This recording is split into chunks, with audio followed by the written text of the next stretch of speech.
La neutralitat climàtica en 2030 és un gran projecte,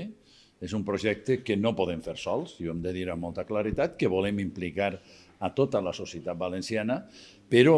vull ressaltar que és imprescindible la implicació de totes les empreses, des de l'empresa més xicoteta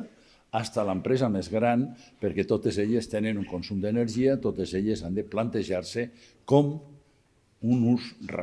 fer un ús racional d'aquesta energia. Estem arribant a acords, per exemple, hem arribat a acords en la Politècnica i estem arribant a acords en diferents empreses, però a nivell de xicoteta empresa sí que m'agradaria citar concretament l'oficina per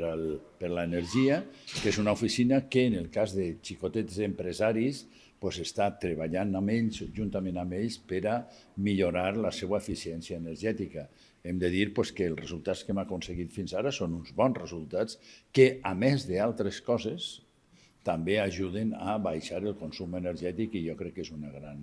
gran resultat. Però necessàriament hem de treballar amb totes les empreses i és la crida que fem avui.